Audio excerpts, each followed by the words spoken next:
ജോഗ് ഫോൾസിന്റെ മനോഹരമായ കാഴ്ചയൊക്കെ കണ്ട് നമ്മൾ അടുത്ത പോകാൻ പോകുന്നത് യാന കേവ്സിലാണ്. ഇന്ത്യയിൽ തന്നെ one of the unique place ആണ് യാന കേവ്സ്. നല്ല മഴ പെയ്യുന്നത് കൊണ്ട് തന്നെ യാന കേവ്സ് കാണാൻ പറ്റുമെന്നൊന്നും അറിയില്ല. എന്തായാലും വണ്ടേഴ്സ് ട്രിപ്പിന്റെ പുതിയൊരു വീഡിയോയിലേക്ക് എല്ലാവർക്കും സ്വാഗതം.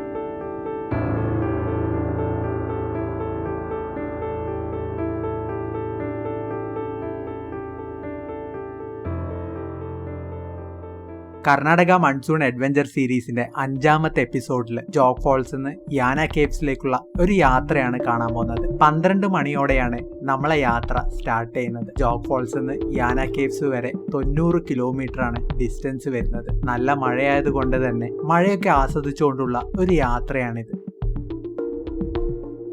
കഴിഞ്ഞ ദിവസം മൂകാംബികയിലേക്ക് പോകുന്ന വഴിക്കാണ് നമ്മൾ ഫുൾ ടാങ്ക് പെട്രോൾ അടിച്ചത്. മൂകാംബികയിൽ പോയി തിരിച്ച് ഉടുപ്പിയിൽ വന്നു. ഉടുപ്പിയിൽ നിന്ന് വീണ്ടും ജോഗ് ഫോൾസിലേക്കുള്ള യാത്ര ചെയ്ത് ജോഗ് ഫോൾസിൽ നിന്ന് യാന കേവ്സിലേക്ക് പോകുന്ന വഴിക്കാണ് അടുത്ത പെട്രോൾ അടിക്കേണ്ട സമയമായത്. ജോഗ് ഫോൾസിലേക്കുള്ള യാത്രയിൽ നമ്മൾ പെട്രോൾ പമ്പ് ഒന്നുപോലും കണ്ടില്ല. അതുകൊണ്ട് തന്നെ ആദ്യം കണ്ട പെട്രോൾ പമ്പിലേക്ക് വണ്ടി കയറ്റി ഫുൾ ടാങ്ക് പെട്രോളും അടിച്ചു. റെനോ ക്യൂട്ട് ക്ലൈംബറിലാണ് നമ്മൾ ഈ ട്രിപ്പ് പോകുന്നത്. 20 കിലോമീറ്ററോളം മൈലേജ് തരുമെങ്കിലും 28 ലിറ്റർ മാത്രമേ ഉള്ളൂ ഇതിൻ്റെ ടാങ്ക് കപ്പാസിറ്റി.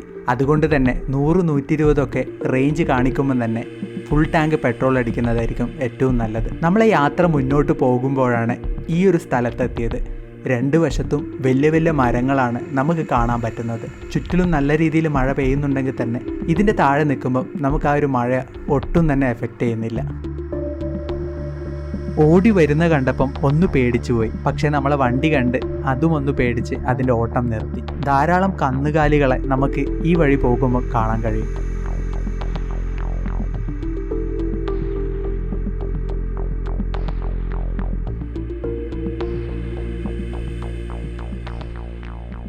നമ്മളൊരു കിടിലൻ സ്പോട്ട് കണ്ടപ്പം വണ്ടി നിർത്തി. ഇവിടുത്തെ കാഴ്ച എന്ന് പറയുന്നത് നല്ല പച്ചപ്പ് നിറഞ്ഞ പാടങ്ങളാണ്. നമ്മളെ നാട്ടിൽ മാത്രമല്ല, നല്ല പച്ചപ്പും ഹരിതാപവും നിറഞ്ഞു നിൽക്കുന്ന കാഴ്ചകൾ കാണാൻ പറ്റുന്നതെന്ന് ഈ ഒരു യാത്രയിൽ നമുക്ക് മനസ്സിലാക്കി തരും.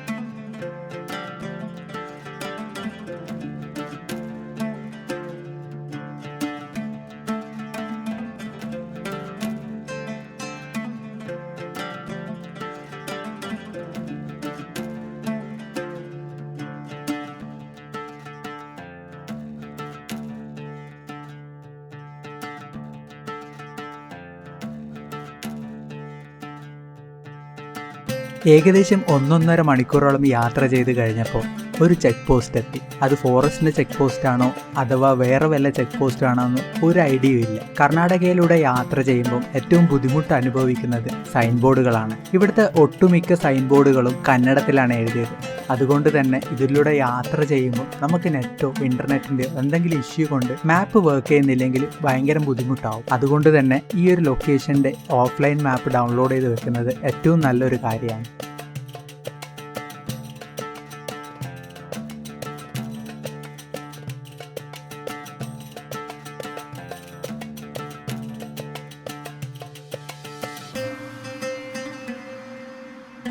ഇപ്പോഴാണ് ശരിക്കും അഡ്വഞ്ചർ റോഡ് ട്രിപ്പ് ആയത്. നമ്മൾ പോകുന്ന വഴിക്ക് ചുറ്റിലും കാടും ഒരു വണ്ടിയോ ഒരു മനുഷ്യനെയോ കാണാൻ പറ്റാത്ത അവസ്ഥ. ഒരേ ഒരു ആശ്വാസം എന്ന് വെച്ചാൽ ഈ കാട്ടിൽ ആനയില്ല. ആ ഒരു പേടി മാത്രം വേണ്ട. ഈ വഴി എങ്ങോട്ട് പോകുന്നു ഒരു ഐഡിയ ഇല്ല. ഗൂഗിൾ മാപ്പിനെ വിശ്വസിച്ച് മാത്രമാണ് ഈ ഒരു യാത്ര മുന്നോട്ട് പോകുന്നത്.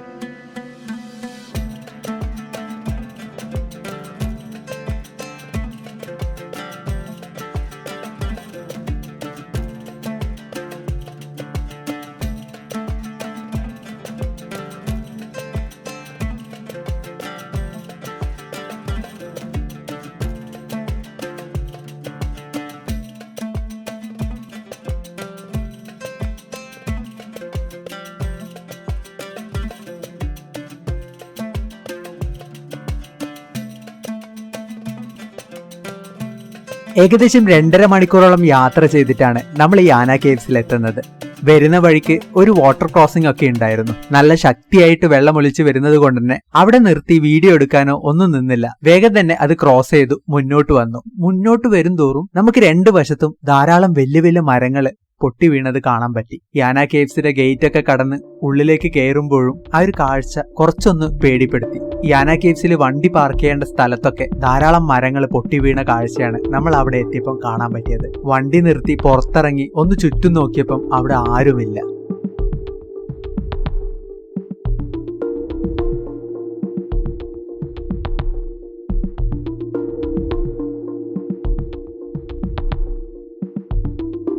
ഒട്ടേറെ പ്രത്യേകതയുള്ള സ്ഥലമാണ് യാന. ലോകത്ത് തന്നെ ഏറ്റവും ഈർപ്പമുള്ള ഒരു ഗ്രാമമായിട്ടാണ് യാന അറിയപ്പെടുന്നത്. ഇതുകൂടാതെ ഇന്ത്യയിലെ രണ്ടാമത്തെ ഏറ്റവും വൃത്തിയുള്ള ഗ്രാമവും കർണാടകത്തിലെ ഏറ്റവും വൃത്തിയുള്ള ഗ്രാമം കൂടിയാണ് യാന.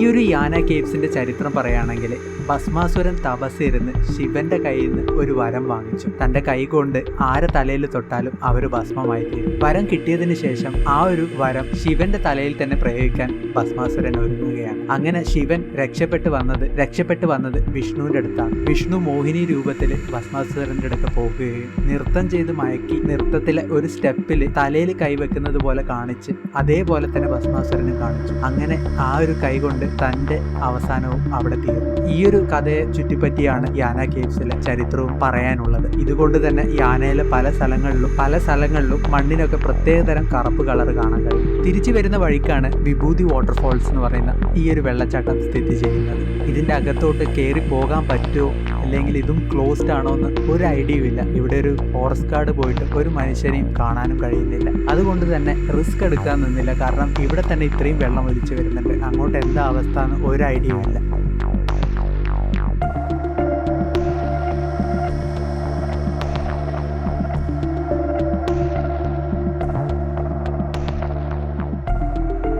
ചുരം ഇറങ്ങി വരുന്ന സമയത്ത് ഒരു മ്ലാവിനെ കണ്ടായിരുന്നു. പക്ഷെ നമ്മളെ വണ്ടീന്റെ ഒച്ച കേട്ട് അത് കാട്ടിലേക്ക് ഓടിപ്പോയി. 2-3 മണിക്കൂർ കഴിഞ്ഞപ്പോഴാണ് കുറച്ച് മനുഷ്യന്മാരെയും ഒരു കടയും ഒക്കെ കാണാൻ കഴിഞ്ഞത്. ഈ ഒരു കടയിൽ നിന്ന് നമ്മൾ അത്യാവശ്യം വേണ്ടുന്ന സ്നാക്സ് ഒക്കെ വാങ്ങിച്ചു കഴിച്ചു.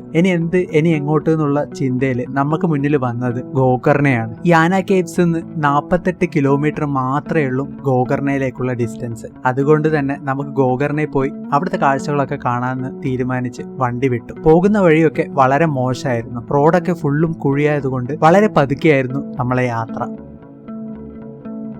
സാധാരണ കുരങ്ങന്മാരൊക്കെ 2-3 ഒക്കെ നമുക്ക് റോഡ് സൈഡിൽ കാണാൻ കഴിയും. ഇവിടെ ഈ ഒരു കുരങ്ങനെ മാത്രമേ കാണാൻ കഴിയുന്നുള്ളൂ. ഒരു ഗ്രാമത്തിലൂടെയാണ് നമ്മളിപ്പോൾ യാത്ര ചെയ്തുകൊണ്ടിരിക്കുന്നത്.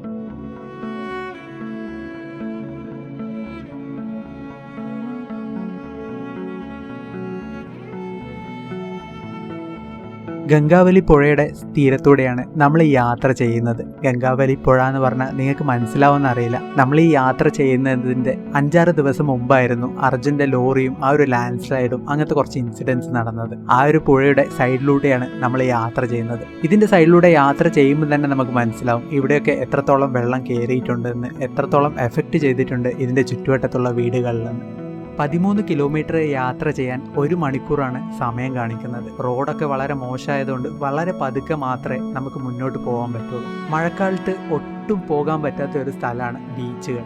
എന്തായാലും നമ്മൾ ഗോകർണയിലെ ബീച്ച് എക്സ്പ്ലോർ ചെയ്യാനാണ് പോകുന്നത്. ഗോകർണയിലെ എല്ലാ ബീച്ചും നമ്മൾ ഇപ്രാവശ്യം എക്സ്പ്ലോർ ചെയ്യുന്നില്ല. മെയിനായിട്ടുള്ള ഓം ബീച്ച് മാത്രമാണ് നമ്മൾ പോകുന്നത്. ഗോകർണയിലെ വിശേഷങ്ങളും അവിടുത്തെ കാഴ്ചകളും മഴക്കാലത്ത് ഗോകർണയിൽ എന്താണ് എന്നുള്ള കാര്യങ്ങളും അടുത്തൊരു എപ്പിസോഡിൽ കാണാം. ഈ ഒരു എപ്പിസോഡ് ഇഷ്ടപ്പെട്ടിനെ ലൈക്ക് ചെയ്യണം, അഭിപ്രായങ്ങൾ കമൻറ്റ് ചെയ്യണം, ചാനൽ സബ്സ്ക്രൈബ് ചെയ്യാൻ മറക്കരുത്. ഓക്കെ.